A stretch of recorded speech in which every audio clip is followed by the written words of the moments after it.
Mas uma outra coisa interessante relacionando aos dois, relacionando a questão do Adão e Eva e a questão de Prometeu e Pandora, é que também é uma ideia comum, e o Martin West também, esse mesmo autor que traz esses paralelos, ele também observa a questão da ideia da Era de Ouro, que é uma ideia comum a várias tradições antigas, de que antigamente existia uma era de ouro, um tempo melhor, e que gradativamente as coisas foram degringolando até chegar à nossa condição atual. E isso a gente pode encontrar, de certa forma, tanto também nas histórias da Bíblia, né? No caso do Gênesis, principalmente a história de Gênesis 2 e 3, tem esse início dos humanos mais puros, em comunhão com Deus, etc., e que depois eles entram nessa fase do trabalho árduo, das dores, do sofrimento. Então teria essa ideia da antiguidade melhor. E no caso do mito de Prometeu, o mito de Prometeu, na versão do Hesíodo, ele também tem essa ideia da Era de Ouro. Na verdade, o Hesíodo, no livro que chama Trabalhos e Dias, que ele conta a história do mito de Pandora melhor, né, ele conta isso na Teogonia também. Mas ele desenvolve melhor a ideia de Prometeu e Pandora no Trabalhos e Dias, que é um poema que ele escreveu para um irmão dele, ou pelo menos assim, o poema é direcionado ao irmão dele que estava tentando levar a melhor sobre ele numa disputa de herança. E ele acha que o irmão dele é uma pessoa que tenta ganhar a vida de forma desonesta. E aí o Trabalhos e Dias é um texto principalmente sobre o trabalho, e que coloca o trabalho como maldição, daí aparece a história do Prometeu, e aí, além dessa história de Prometeu, o Exíduo. Eu tô com o Exíguo aqui do Dionísio Exíguo. O Hesíodo, que é esse autor grego do século VIII a.C., ele conta outra história também, que é a das raças.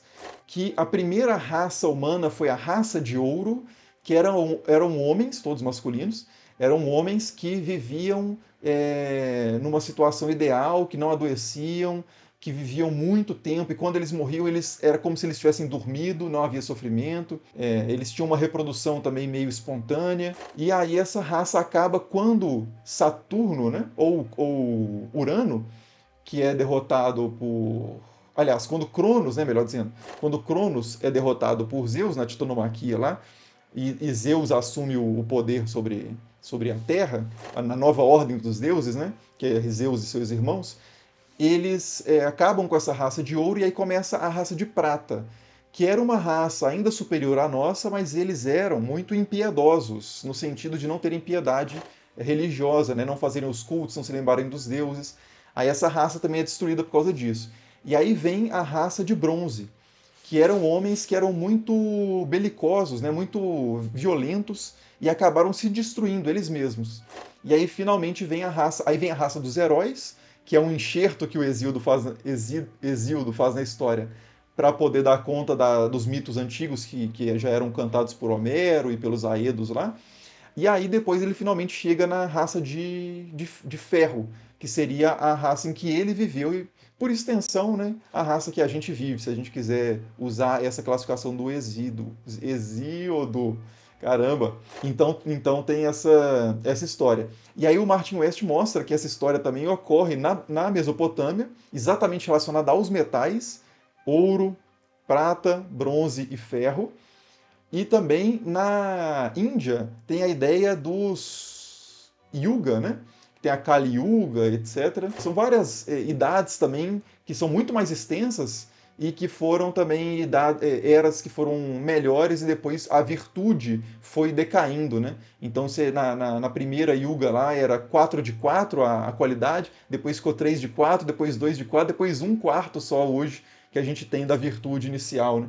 Então é interessante notar esses paralelos também que dão uma indicação de que essas histórias antigas se desenvolveram de fato com muita comunicação e a partir, né, de núcleos comuns e foram se espalhando de forma que muitas características desses contos originais foram se preservando nas outras, né, histórias que foram circulando e eventualmente se cristalizaram em tradições um pouco mais estáveis, que a gente chama de grega, de romana, de judaica, mas isso é um fluxo, né? É uma interpenetração de ideias muito forte ao longo da história. Eu falo muito disso, é meio repetitivo, mas é sempre importante destacar. né? Porque muitas vezes a pessoa fala assim, o judaísmo copiou os gregos, ou os gregos copiaram os judeus, ou copiaram os mesopotâmios, como se tivesse assim um pacote fechado, né, de produtos ali religiosos e míticos, e aí um roubasse do outro, né? Mas é uma coisa muito mais aberta do que isso e com muito mais, ela é muito mais uma árvore que vai se modificando e eventualmente tem um contato aqui, um contato ali, e inspirações e apropriações. Mas a ideia de plágio descreve muito mal o processo, né? Porque essas traduções nunca são fechadas efetivamente. Mesmo quando se diz que a tradição foi fechada, ela continua sofrendo modificações fortes, né? Se você pensar na própria história do cristianismo ou do judaísmo, você pega o cristianismo ou o judaísmo de hoje e compara com o de 2000 anos atrás, por mais que se busque uma continuidade, e há continuidades, há muita transformação também, né? O Valdemar inclusive comenta, né, na história de Daniel, no sonho de Nabucodonosor, tem a ideia do colosso lá, da estátua, que ela é a cabeça de ouro, não é isso? Sei lá, os braços ou o tronco de prata, e vai chegando até uma mistura de barro, né? Dos pés, do gigante de pés de barro, que remete exatamente a essa ideia babilônica, né? Mesopotâmica, das eras. E de fato essa estátua descreve, né? A ideia do sonho ali que está sendo interpretado é de que isso são reinos, impérios, né? Que vão sucedendo uns aos outros. O Império Persa, sucedido, o Império Babilônico, né, sucedido pelo Império Persa, sucedido pelos gregos, depois com o período de Alexandre. Né? Então tem muito essa ideia relacionada aos metais, muito bem lembrado. O Martin West fala, inclusive, nesse livro também desse exemplo.